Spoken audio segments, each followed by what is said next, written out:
Hey everybody, it's Tom coming to you today to discuss two texts, Reflections on the Revolution in France by Edmund Burke and The Rights of Man by Thomas Paine. These texts, I've alluded to them in previous videos, in particular in one of the definition videos where I talk about the origin of the distinction between the left and the right politically. That distinction having sort of come into usage in the interval of the French Revolution, where in the National Assembly around 1789, those people who were advocating for the revolution would sit on the left side of the assembly. Those wanting to defend the monarchy would, in the traditional order, would sit on the right. And this practice sort of became a sort of spatial expression of kind of a set of ideological tensions that are, with us even up to today. And these two texts, these pamphlets, also came to occupy crucial positions as defining those ideological tensions. Now, Edmund Burke's was the first, and I believe it comes out in 1790 in the wake of the sort of first phase of the French Revolution. So before the terror, as it's so called, and the other sort of complicated and often tragic events which would begin to unfold a few years later. But Burke was actually sympathetic with American independence, actually advocated for the abolition of slavery, but that notwithstanding, took a very hard line against the revolution itself. And there are various approaches he takes to criticizing what's happening in France. One of the most marked is his allegation that the ideals which are being invoked, liberty, equality, fraternity, and so forth, are ultimately kind of bloodless abstractions that distance one from an appreciation to or for the exigencies of concrete historical circumstance. Additionally, he considers them to be kind of a cover or a concealment to what he accounts as largely a criminal or dissipate set of people, namely the revolutionaries. He bases his criticism, now that's a dangerous criticism, by the way, because it's a sword which cuts both ways, in that any set of ideas can be deployed in a specious fashion such as that, where you actually employ them or use them to cut yourself off from an appreciation of circumstance. Any mere ideology can become a Procrustean table, whereby you cut yourself off from an appreciation of the total circumstance, which is why you have to have kind of a light touch when using ideas in navigating the world. All right, so that ambiguity has itself then potentially redounding effect on Burke's own position, because it is not as if he is without commitment to a certain other set of ideals, which are the basis upon which he more substantively launches his criticism. What are those ideals? Well, for one, he has a low estimate of independent capacity of reason as a discerning faculty. If anything, it seems like he is disposed to see it as more fallible than infallible. And the only fail-safe which we can utilize to safeguard against that preponderant fallibility is the force of tradition, which by hook and by crook has almost, if you like, empirically arrived at a set of conventions which can be usefully instituted to guide the ship of the state and of the society. Yes, they're kind of a mess, they're ugly, they don't fit into a neat system, but ultimately he will allege, stand the test of time. Burke faces considerable counterfactual evidence with respect to the plausibility of his claim, which is, in this work, being chiefly set up to apologize, not simply to criticize the French Revolution, but also to apologize for the system of British monarchy and monarchy in general. And what I mean by counterfactual evidence is simply that assessment of the actual conditions of life and how income becomes distributed and the welfare of the general mass under the dispensations of monarchy and tradition. Well, those conditions don't augur well for those who would say that a traditional order is a beneficial order because it has the weight of history on its side. And that's essentially Burke's argument. Essentially, it's anti-rationalist in quality, pro-tradition, and then it's sort of added upon with an interrogation of certain specific policies which were implemented by the National Assembly, which, some of those policies were problematic, but not in a way that kind of impugns the revolutionary project, just sort of by virtue of that some of them have a kind of naivete. For example, there was initially an effort to subdivide France along the line of a literal grid, and this gives rise to inconveniences because the topography of any landmass is not going to just cooperate with the neat lines of Euclidean pretension. But this is not, a criticism of the more fundamental essence of the revolutionary project, which is going back to the idea of liberty, equality, and freedom as, or liberty, equality, and solidarity, as, or fraternity, as founding ideals in any nation or in any society. And thus enters Thomas Paine and his work, The Rights of Man. Well, first of all, he takes Burke to task on those empirical grounds, and I would say with such force as to be embarrassing, honestly, to Burke himself. For one thing, he provides a more detailed account of the events of the Revolution in France, alluding even to earlier occurrences, as far back as the 17th century. But really, the ship gets underway. The wheels start turning in the late 1780s, 1787 or so. And he goes through in some detail the circumstances which unfolded. What happens is that this detailed account that Paine provides actually explodes the defamation that Burke wants to apply. So the unfortunate happenings which Burke wants to inflict as emblematic become exposed as actually somewhat aberrant and as the outcome of actors who are not in concert with the real spirit of the National Assembly.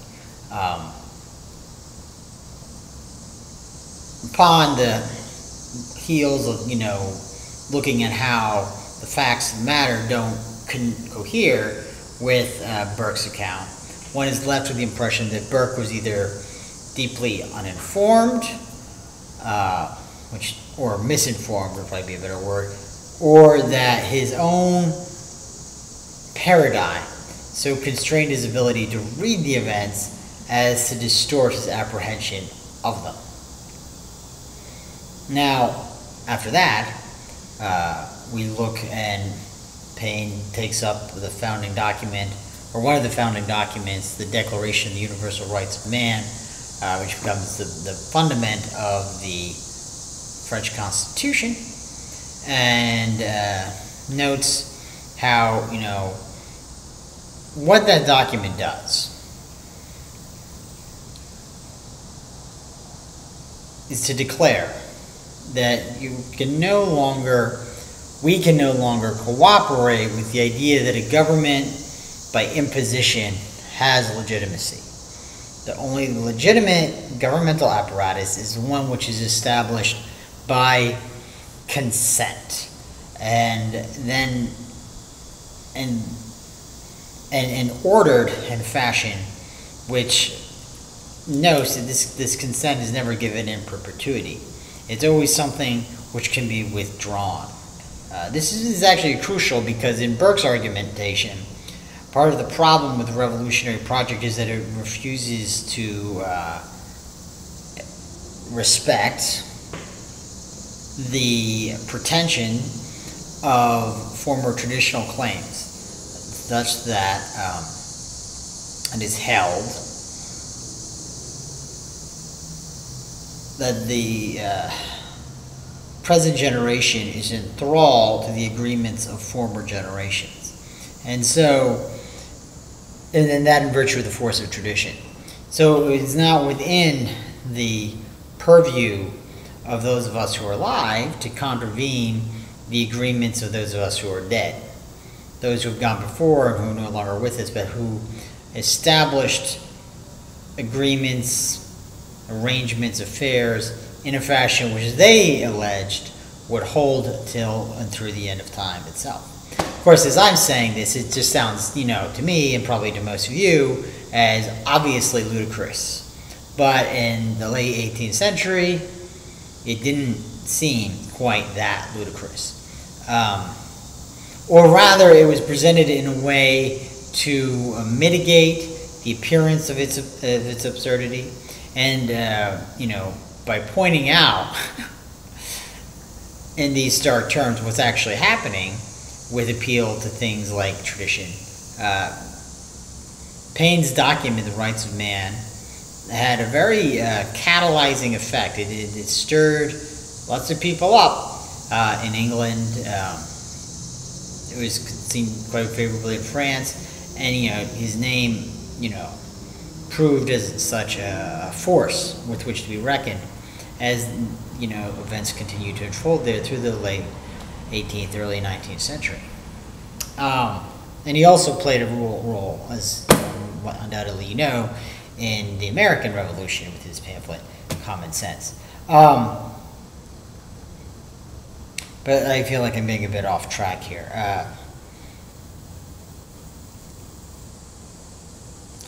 So this brings us to addressing the question of in what does a Constitution consist. For Burke, the Constitution consists basically in the voice of tradition. But what Paine says is that a Constitution is not even the government, but the establishment of a governmental apparatus by the people who hold themselves in an assembly, or perhaps a representative assembly, and thereby articulate what are the terms in which a certain set of people can exhibit this kind of authority.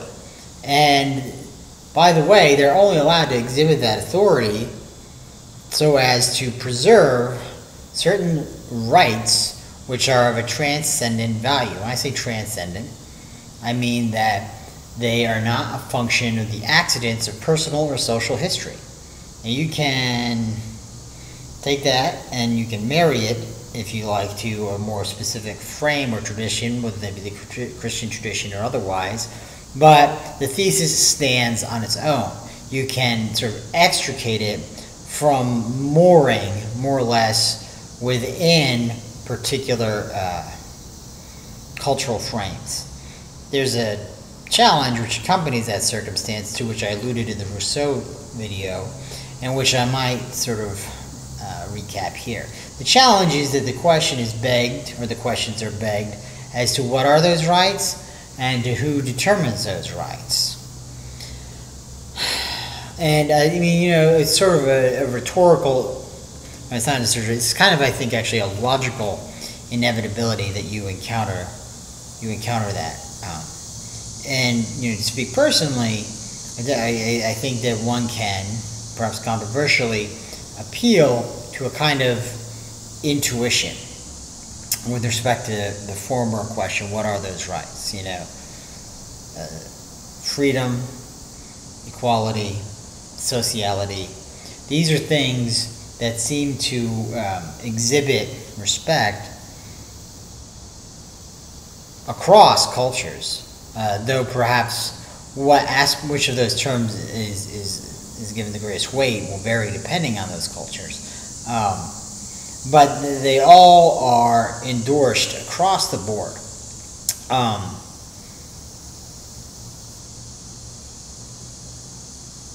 The counterpoint, you know, I mean, that's not really intuition.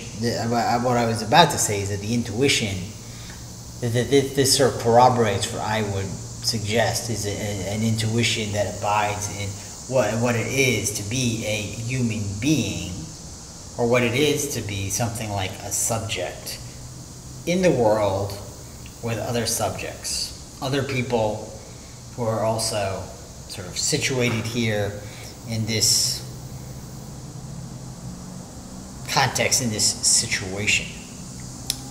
But that's a whole other song and dance, which we might sort of revisit if we sort of go back into texts that say treat the matter in a more explicit, in those terms more explicitly, texts that are sort of involved within existentialism and so forth. But bracketing that for the moment, what happens is that rights language, in virtue of that there's an indeterminacy at their root, can be still used, unfortunately, to forward tyrannical or despotic ends. That notwithstanding, it seems that that way of putting things, that rubric, at least in the late 18th, early 19th century, still had a very useful force as a counterweight to the discourse of tradition, which had so long given credence to the idea of a class society as one which is rooted in human nature and which should be preserved, if not expanded. And this is the point where we reconnect with the question of left versus right. Because the theses, which are found here, on the one hand in Burke and then on the other hand in Paine, really correlate with the inclinations of those two poles rather closely. With the conservative pole, what you have is the allegation that it is the weight of history which provides us with constraints which we have learned the hard way to what is pernicious in our being. And it is necessary that we preserve those constraints, both to stave off the anarchy and chaos which would otherwise ensue, and to actually pursue those devotional traditions, whether they be religious or secular, that can give our life substantive meaning. It is, for all, you know, I mean, it is ironic because often a conservative tradition wants to give a great deal of lip service to the ideal of freedom, but ultimately it is a freedom which is only expressed through an authoritarian lens, such as the right. The left is what we find Paine defending in the Revolution. The left is the assertion that we are, within our own nature, free and social and sufficiently rational that it is actually that we get along far better without constraint than with. And that we have it within ourselves to do so with no reliance on the exigencies of, authority, broadly writ. Now, of course, these are extreme articulations of the two ends, but those articulations nevertheless sort of throw in relief what's at stake. And on the left, what you have is a commanding optimism about human potential. Now, in the background, there's another issue here, because the distinction originates as a political contest, or a contest of political forms, whether traditional hierarchy or democracy, whether in a radical representative frame, represents the preferable course forward with respect to how societies organize themselves. And Paine, coming out strongly on the left for radical and representative democracy, wants to say, well, hey, this is it. This is where the game is played. But what is not appreciated in this initial arrangement of the question is the economic dimension in the background. Because the assertion is to radical freedom and radical equality also is an assertion that we need to abolish class distinction. And in the thought that those distinctions are rooted in governmental conventions, and the conventions of the feudal order. But even when those dimensions fall away, the inequality persisted. Why? Because the real fundaments of that inequality were not in the political forms employed, at least exclusively, because I don't want to pretend that those are unimportant. The real roots had to do with the set of economic circumstances, which in turn reduced to a set of class relations. And this is what happens in the 19th century, is that you get a discernment that this is what is most fundamentally at stake. And then thus the pivot away from the kind of debate you see in Burke versus Paine to, what's going on later with people like Marx and Bakunin, etc., etc. And in light of that evolution, I think one of their founding texts we might find usefully recalled would be Abbé Sieyès' What is the Third Estate? After that, maybe we're going to exit the 18th century, and I'm going to look at some of those documents like the Communist Manifesto and other texts, which inform the evolution of this left-right distinction. That, in fact, is becoming that much more significant in light of the current presidential elections. But let's not get too topical. I'll try and stay above the fray of the mere sound and fury of today and tomorrow, and access the perennial. Anyway, that's that for today. Obviously, guys, feel free to comment and like and share and all the rest of it. And if you like what I'm doing, and feel so inclined, you can check out my Patreon account, for which I am grateful. Or, really, I'm just grateful for any sort of, response. So, once again, thank you. And it's been Thomas Lynn talking about Edmund Burke's Reflections on the Revolution in France, Thomas Paine's Rights of Man. I'll catch you guys next week.